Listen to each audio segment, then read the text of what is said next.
Samantala, 5 sunod-sunod na aktibidad ang dinaluhan ni Pangulong Bongbong Marcos sa bahaging Mindanao ngayong araw. May report si Brigada Maricar Sargan. Ibrigada mo! Brigada! Live report! Sinimula ni Pangulong Ferdinand Marcos Jr. ang kanyang aktibidad sa bahaging Mindanao ngayong araw sa pangunguna sa inaugurasyon ng pinalawak na Balinguan Port sa Misamis Oriental. Matapos i-unveil ang marker ng terminal building, dumiretso ang Pangulo sa pag-tour sa loob ng pasilidad. Sa ekspansyon ng Balinguan Port, nadagdagan ito ng backup area, Ro-Ro ramp at Port Operations Building. Naniniwala ang Pangulo na sa pamamagitan ng upgrade sa Pantalan, magdadala ito ng paglago ng turismo at ekonomiya sa naturang lugar. Hindi maikaila ang magiging kontribusyon ng Balinguan Port dito sa iyong lalawigan, maging sa karatig probinsya pati. Magbibigay daan ito sa mas mabilis at madaling daloy ng mga produkto at mga tao na siya naman ang magbibigay daan sa pag-uunlad ng kalakalan at turismo sa inyong probinsya at ang mga karatig na lugar at sa buong region. Sumunod na aktibidad ni Pangulong Marcos ay ang back-to-back launching ng Rice Processing System 2 Project at Integrated Coconut Processing Facility na sinundan ng pamamahagi ng mga agricultural interventions sa mga magsasaka sa Balingasag, Misamis Oriental.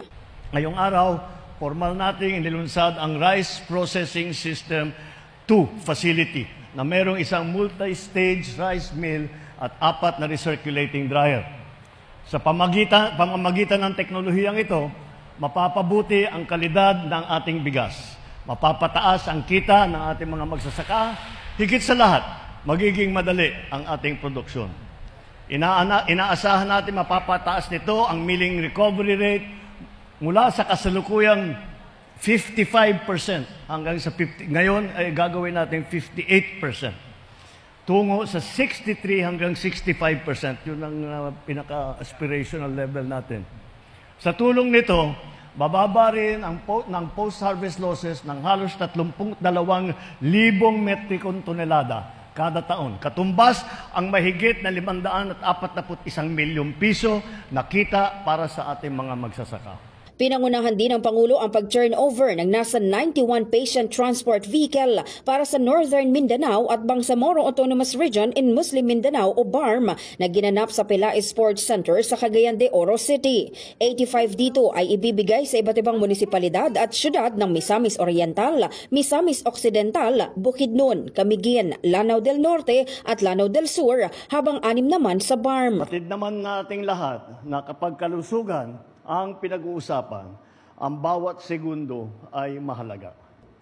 Ang programa na ito ay sagot sa pangangailangan ng ating komunidad, katuparan ng ating pangako na makapag-abot ng maagap at abot-kayang serbisyong pangkalusugan sa bawat Pilipino, nasan man sila.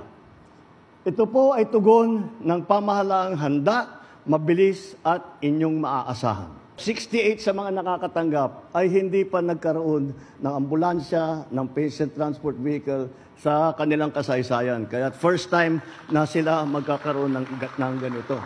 Maliban sa mga nabanggit na aktibidad, nagkaroon din ng Pangulo ng camp visitation at talk to troops sa mga kasandaluhan ng 4th Infantry Division sa Camp Brigadier General Edelberto Evangelista sa Cagayan de Oro City.